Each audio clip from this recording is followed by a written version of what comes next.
Hello, best ever listeners. Welcome to the best real estate investing advice ever show. I'm Ash Patel, and I'm with today's guest, Jeffrey Brogger. Jeffrey is joining us from Huntington Beach, California. He is the founder and CEO of JJB Multifamily, a brokerage focusing on sourcing off-market commercial real estate deals. Jeffrey is also the founder and senior digital marketing strategist for STEEZY.Digital, a marketing agency that helps real estate brokers and loan officers with lead generation and follow-up. Jeffrey, thank you for joining us, and how are you today? Absolutely. Thank you for having me on, Ash. I am fantastic. Best day of my life. How you doing? Awesome. Before we get started, can you give the best ever listeners a little bit more about your background and what you're focused on now? Sure. So my background in real estate really started with my family home. Long story short, unfortunately, my father passed away when I was 16. And, it's not a sob story. It's just my story. And that was a very, very formative experience for me. But part of the things that he left behind were a family home. So he left a single family home to myself, my 3 sisters. And that was my just crash course into real estate investment. We decided, even as I was a 16-year-old teenager, I was voting to keep it rather than sell it. I know a lot of families do sell in that troubling time. And we ended up keeping it. And so through my 20s, mainly my sisters managed it, but I started to read Rich Dad Poor Dad. I started to go do direct sales at Cutco and see the possibility of, making money, but then getting your money to work for you and investing in income producing assets. And so throughout my 20s, I ended up buying out my sisters. And I held on to that up until actually last year when the real estate market was at pretty much its peak, and ended up selling it, making a killing, and doing great. So that was kind of my first introduction into it as I was learning sales and business and marketing. And when I started my real estate marketing agency 5 years ago in 2017, I paid for consulting that prompted me to niche down. If you're selling to everyone, you're selling to no one. So I believed in that, and I chose real estate. It was already something that was there for me. I almost got my license at 18. I chose to go the Cutco route instead for various reasons. And I still had this real estate asset that was appreciating and cash flowing. And I was like, this is amazing. So I chose real estate. I focused specifically on the residential side first. And my niche were top 1% real estate brokers. I helped them with their lead generation and follow-up. I knew that there were all these brokers out there, 55 plus, that needed help with a lot of their digital stuff. So for the last 5 years, that's what I've been obsessing over. And I can't tell you all the doors it's unlocked. And today now I do commercial as well as residential real estate, broker lead generation, and then mortgage loan officer lead generation as well. All right, my head's spinning. Hold on. Let's back up. How did you get into this? How did I get into what? Into lead generation, but also how did you become the founder and CEO of a brokerage? Well, okay. So a couple of things. Number one, I started my my first venture after purchasing the Ty Lopez social media marketing agency course in 2017. And he just gave me the courage to go on LegalZoom and get an LLC. Like that was pretty much the extent. There was some decent content in there, but I chose real estate, and then that's when the doors started to unlock. That's when I focused on value. I knew intimately from all the personal development I had done since being a sales rep at 18 and them taking me to personal development conferences and me going to Tony Robbins and all this stuff. I knew that you don't get something for nothing. So if you're going to build a successful business, you have to bring value to the marketplace. And based on that principle that I believed in, I understood, okay, it's 2017. I founded a company. At first, before I did consulting, it wasn't really going anywhere. Now I know my niche. I know exactly who I want to solve a problem for. What problems are they experiencing? So I just became very curious and inquisitive. And I was able to get one client that gave me a shot, $100 million broker in Las Vegas. And shout out Aaron Taylor, the real estate guy, great guy. And, 4 years later, still a client, or 5 years later now, still a client today. And I just focused on, what do you have problems with? What are your biggest pain points? What are the biggest opportunities you see, but you can't implement on? And I became his digital strategist from day one. I just started to solve some of his internal problems with technology and marketing. And it always came back to lead generation. So I didn't go into it saying, I'm going to generate leads. It was more so, where's the value? Well, real estate professionals have their sphere, but there's all this opportunity out there. And consumers are now finding homes and properties online first, right? They're going to Zillow and Redfin first. What if we could fish upstream just like the iBuyers are? And then what if we could nurture them through the process to then give the local real estate professional a chance rather than going through one of the iBuyers? And by the way, the local real estate professional will probably serve them better anyway because they're a local expert. So went through that whole process. And you know how it is, Ash. You get involved in an industry, you meet people, right? you start to get clients, you start to go to conferences, you start to meet people. And through that, there were a lot of learnings. Not everything was a success, but there were a ton of learnings and relationships that were formed through that period. And then I ended up getting my license later on. Everyone that was my client kept asking me, why don't you have your license yet? Why don't you just like get your license and sell homes or take referral fees or, XYZ. So I ended up doing that. And who else to join under other than Aaron Taylor, the real estate guy, my first client that I have this awesome relationship with. So I joined eXp Realty under him. And then I ended up going the commercial route instead of the residential route for a few reasons, but I've been talking for a while, so I'm going to give it back to you. No, keep going. So when you say commercial, the true definition, non-residential commercial. Yes, I focus on 5-unit and up multifamily. Oh, okay. So still multifamily commercial. Yes. Oh, okay. I'm not so much into industrial and retail, restaurant, things like that. Why not? Hey, tons of opportunity. I'm a niche guy. Less competition. I feel it. And I'm a believer that there's abundance everywhere. I mean, there's just so much opportunity, and all you have to do is shave off a sliver of a market, a sliver of a niche of a market, and you can be wealthy beyond your wildest dreams, help a ton of people. So I have no problem niching down and becoming a specialist because I've just realized that when I did that with real estate, other opportunities come from it. It's not that I haven't had other clients outside of real estate in the last 5 years. In fact, my success in real estate marketing has attracted outside clients, like coaching clients that have a online course they want to market. They've never been able to build a funnel, how to be successful.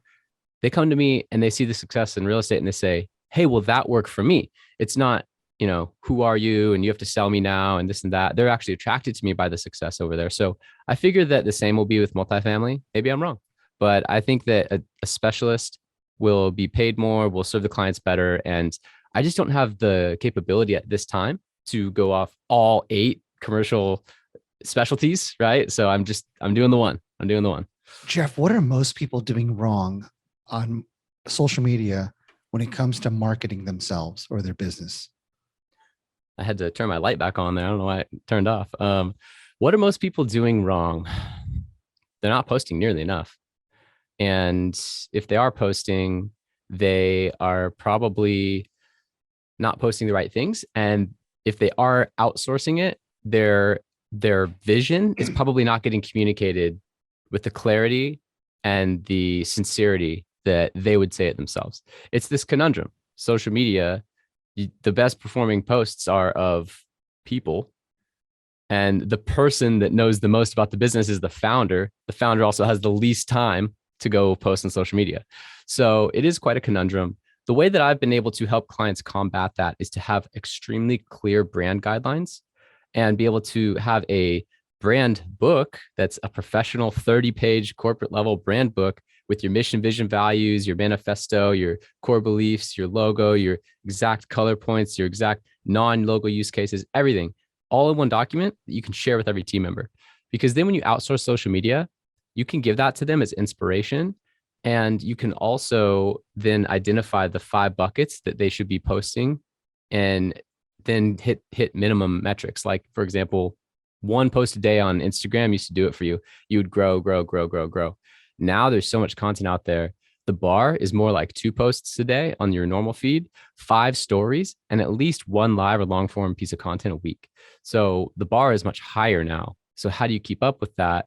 By the way, reels are super important, and reels, Instagram is literally paying people to get views on reels because they're competing with TikTok. So there's a lot that goes into it, but being a GP with 1,000 units, like, you don't have to be this now social media expert, right? You can hire it out. The way that you hire it out and ensure quality assurance is by going through a an extensive branding process. And that's part of what my agency offers today, is to get what's in the founder's head out onto paper and into a video, brand story video, because then you can actually scale your message, your vision, your mission. And in terms of lead generation, what are people doing incorrectly? Well, great question. They're treating top of funnel leads like referrals or bottom funnel leads. That's pretty much the biggest mistake, is that a lot of businesses, if they're offering a good product and they're getting good results, they grow by referral. I love referrals. I think that you should have systems in place to generate as many referrals as possible. People that are referred typically buy more often, refer others, right? There's less barrier. It's amazing to get a referral that is ready to go, qualified, bottom funnel, one call. They're on an exclusive and they're good. The problem with that is referrals are difficult to scale.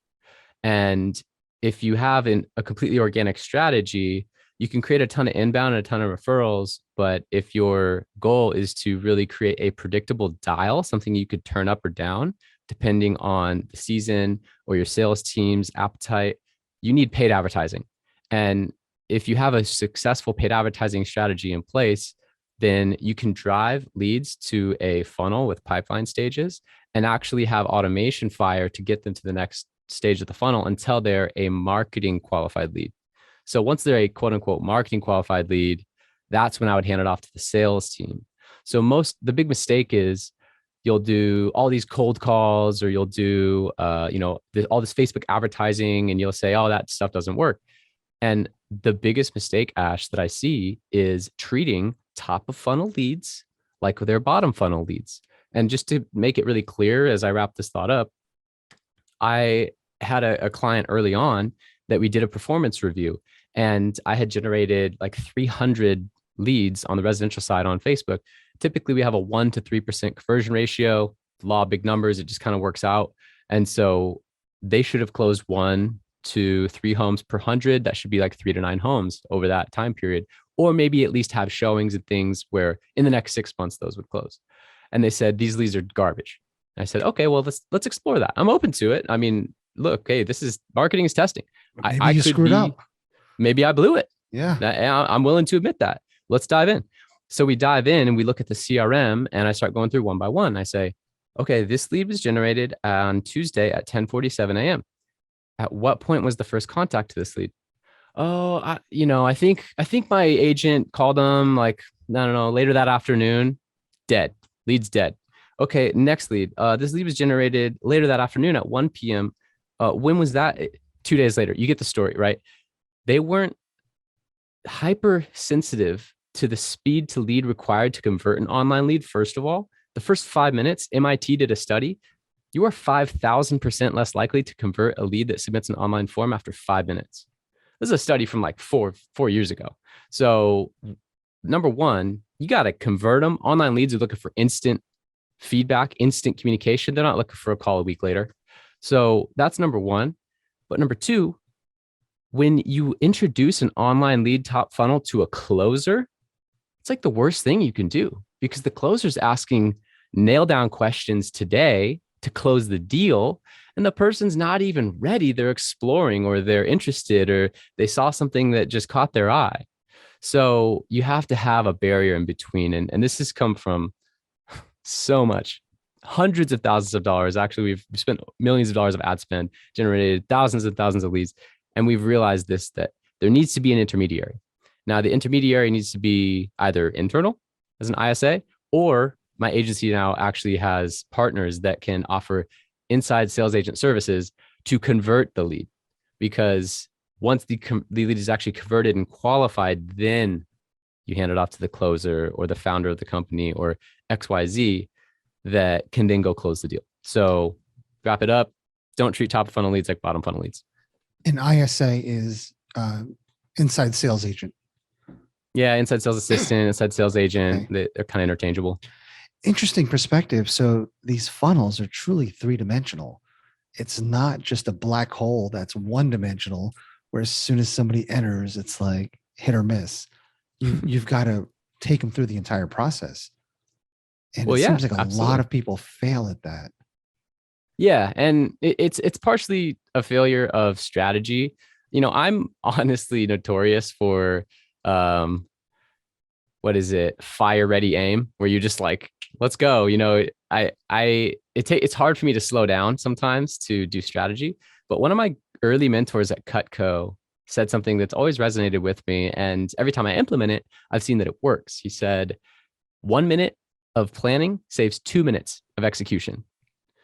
And it's such a simple concept, but I've just found it to be true. So, what I mean by that is if you are going to invest tens of thousands of dollars into a paid strategy, you should probably invest a little time and probably a little money to have an expert design a strategy for you. And by the way, you might want to track it. Like the whole attraction to digital marketing is it's trackable. Well, I'll tell you what, if you don't have tracking in place, it's very messy and complicated. So you got to have a strategy and then execute against that strategy. And then you change things. Marketing is testing. You tweak things to try and hit those KPIs that you identified at the beginning. And that's why I really call myself a digital marketing strategist, because at this point, I have such a deep understanding of the different platforms, services, and things out there to get the messages across to different sectors of the market, that I can meet with a broker, owner, mortgage loan officer about their ideal client, and then actually help them develop the strategy and then execute the strategy to get in front of the right people with the right message at the right time. Jeff, your thoughts on inbound marketing versus outreach marketing? Such a good question, Ash. Wow, you're asking great questions. Well, my So mind's being blown right now, so keep it up. So I didn't, I'll be honest with you, honesty moment here. It would be, you know, very, it would sound good for me to say, oh, yeah, I'm a master of inbound, I'm a master of outbound, this and that. I'm honestly not. My experience has been almost exclusively paid advertising from day one for everything all the time. And honestly, I regret that. I wish 5 years ago, I would have started paying someone $500 a month to build SEO on my site. I I wish, right? So now I'm focusing more on reputation management, online listings, Google My Business, getting more organic search ranking to bolster and inform my paid advertising decisions and have it be more of a cohesive strategy. Because I'll tell you what, as a copywriter and a media buyer and a senior digital marketing strategist, it was very easy for me. Oh, we need more clients. Here's a new headline. Here's a new ad. Go run it. Go spend a couple Ready, thousand aim, bucks. fire. Exactly. Right. We'd get some new leads. We'd close some more deals. Revenue jumps back up. We're good. But it didn't create this long lasting, steady consistency and this reputation in the market where you're always ranking for the relevant topics around what you are an expert on. Really, I highly suggest in like chunking out. I don't know why my light keeps turning off. This never happened. It's weird. Um, I guess what I'm dropping is so bright that it's to turn off the light. It's a hint, man. You got to wrap it up. Yeah. Yeah. Just so to wrap up this thought and get to your next No, you question, don't if you have to have wrap it one, up. Keep is going. okay. So with inbound, it's just something that I would recommend carving out a small portion of your budget, and it's all about consistency. Even if you can only afford $100 a month, every business can afford $1,200 a year, right? If you can afford $100 a month, then that would equate to 4 hours of an SEO expert at 25 an hour, or it might equate to 10 hours to someone that's a beginner on Upwork. Right? You can now have international workers work for your company. You could have someone 10 hours a month optimizing your site on a site like Upwork or Remote Work Philippines, I think is the one. Anyway, there are these options to have SEO done for you and have it be very consistent over a long period of time. But that is the key. Just like social media, the content, it's all about consistency. Tony Robbins says, you don't expect to get fit if you go to the gym one time and then you don't go for a year, right? You have to go put in the reps every single day, consistently over a long period of time, and then you'll be fit and healthy. Well, it's the same for SEO. It's the same for organic for your business. Funny story. Tim Ferriss on one of his podcasts was mentoring somebody, and they were selling, I'm just going to say clothing. I forgot what it was they were selling. And they went to Tim for advice. and he said, give away all of your paid advertising keywords. And she was blown away. Why would I do that? Well, because you are already organically getting ranked. Your competition will pay a ton of money with your paid searches, and your cost of doing business will be much lower. So, to your point, in the organic marketing is priceless when it comes to competing. Yes. And by the way, the organic lead is more close to a referral than a paid lead. Typically, an organic lead is more middle to bottom funnel. They've already done research. They've already found you on their own. There's this interesting philosophy that an SEO lead feels like they discovered you. They feel like they can go report to their friends, look at this company I found. It's not like you were interrupting them in the middle of their Starbucks session as they're scrolling on social media. Love paid advertising, sell it all day, do it all day, get results all day. But there is value in SEO, and I overlooked it. So I don't want the listeners out there to just think that like I'm out here promoting only paid and that's the only way. This is what my agency specializes in. And admittedly, inbound and outbound are both very important. All right, 2 points. One, you sound really expensive. So we'll get into that in a minute. But if somebody were to outsource SEO and they don't have the knowledge to ask the right questions, how do they find the right person and not get scammed? Oh man, great question. So I learned this one great outsourcing technique from Chris Record. I don't know if you're aware of Chris Record, digital marketing guy. He ended up successfully exiting his agency like 4 years ago or so for, I don't know, like $100 million. And, now he's just living the good life. But one of the things he taught me in a course that I purchased was how to vet VAs. Super valuable. And he specifically used Upwork, which is my VA contract portal of choice. And so what you do is you go follow their prompt, you type the description, you set yourself up as a business owner so that you're contracting VAs. And then when you go through, you put it on countries all, but then you set super high criteria for more than $10,000 billed on Upwork, active in the last 2 weeks, native English only, right? You put the strictest filters on, and it filters out. If it ends up being no one in the world that can fit that, okay, maybe loosen them up a little bit.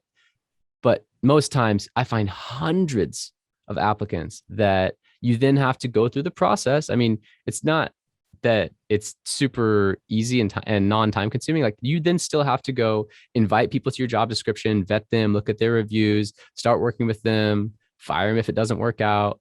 So there's still the whole hiring and firing situation. And that's why, even though you can do this yourself, if you're in a position to hire someone like me to help you create the strategy and then execute it, yeah, we're going to charge you a little more to do it, but you're not going to have to worry about it and it's going to get done. And if the work is not done right, that's on my agency. It's not something that you have to go fix. So Jeff, let's take an individual, whether it's a broker, loan officer, or investor. What would they end up having to pay you to increase their business? great question. Well, we honestly have packages that range from starter packages onto more of our core product. And so I'll let you know about the core product, because in sales, if you start high, you end high, right? So platinum package is $12K a month. That includes ad spend. So in that package, we would do your full strategy. We would start to finish funnel strategy, back end, front end, traffic, everything, channels. And you can anticipate approximately 50% of the 12K a month going towards advertising. So we spend half of it directly to partners like Google, Facebook, Hulu, whatever makes the most sense. But we just make it really clean and simple. That's what it costs. And then we implement all of the tracking to make sure that then at the end of the 6-month or 12-month campaign that we can say, oh, you got a 5X ROI. You want to do it again? Right? That's one of the most important things is tracking. So that's really our premier package, the platinum package. And then it goes down from there, 12, 9, 6, 3. Those are our core packages. And that's 1,000 a month. Honestly, most people start at 3, and it's more rare that we get the top shelf type buyer, but people want to try it out, and that's okay. We will give you the same service that we offer to our platinum package clients, full digital strategy. What happens is as you reduce the spend, it starts to limit the channels that we can spend money on. You just dropped our advertising budget effectively from 6K to 1,500 a month. And then also the amount of resources that my agency can use from 6K to 1,500 a month, right? So like it just limits some of the things where I always recommend a strategy session with myself or one of my sales professionals. And what that offers is we can actually find out what your goals are first, what your revenue is, what your risk aversion is for investment, because marketing is an investment. So if you're not risk averse, you want to spend 30% of your revenue on marketing to explode and dominate your market. Well, we can do that math and then see where you fit into our platinum packages. All right. The standalone realtor, the standalone wholesaler, the guy or girl starting out in multifamily that doesn't have a website, doesn't have a logo, doesn't really have a company name. You sound pretty intimidating. Can you help that individual as well? Hey, great question. So if you're out there and you're just looking for help, we do have some starter packages available, and it might not make sense, honestly. Like I'll tell you, we're not for everyone. Our agency, we really did start out with top 1% real estate brokers only in mind. So that was the core product. And then I found all of these other agents and all these other investors and all these other people that needed the help, but didn't want to go start out spending 3K a month. And I get that. So we do have starter packages available. If you are a beginner and you've never done a deal, I would say you probably should not then invest in paid advertising. It just, from my professional opinion, you should probably go dial for dollars, follow all the free coaching online, go get a contract signed and a deal done. And once you get that commission check, then reinvest it. You're just going to learn so much in that process that I can't teach you. I could actually send you great leads and you could blow them. And whose fault is that, right? It's like, it's my fault for not telling you that you weren't ready. It's your fault because we're paying you to get the job done. Exactly. It ends up being my fault anyway. So awesome. Jeff, what is your best real estate investing advice ever? Oh, money is made on the buy. Awesome. And Jeff, are you ready for the best ever lightning round? Sure. All right. What's the best ever book you recently read? Slight Edge. What was your big takeaway from that? Slight Edge takeaway was consistency over a long period of time creates massive results. Same thing as many personal development books out there, but the way that Jeff Olson depicted it in the Slight Edge really resonated with me. And Jeff, what's the best ever way you like to give back? Best way to give back is through money and time. So I chunk off 10% of my income. And as my income grows, I put that into a brokerage account, which is invested into the S&P. And every year I give it away. Jeff, how can the best ever listeners reach out to you? Well, let's see. It's a good question. LinkedIn's probably honestly the best. I was going to say email, but emails change. So I would say, look me up on LinkedIn, Jeffrey Brogger. I should come right up. If not, type in Jeffrey Brogger, JJB Multifamily, or Jeffrey Brogger, STEEZY.Digital. And I'm sure that I would then come up there, and would love to connect with you on LinkedIn or elsewhere. Awesome, Jeffrey. Got to thank you for your time today. You've given us a lot of knowledge. We're looking at funnels a little bit differently, looking at SEO, outsourcing VAs. Thank you for all of the knowledge. Love to have you back, and let's deep dive into one particular avenue and see what kind of damage we could do. I would love to. I mean, these are deep topics, and we went rapid fire today, but love to be back. Thanks, Ash. All right, Jeff, again, thank you. Best ever listeners, thank you for joining us.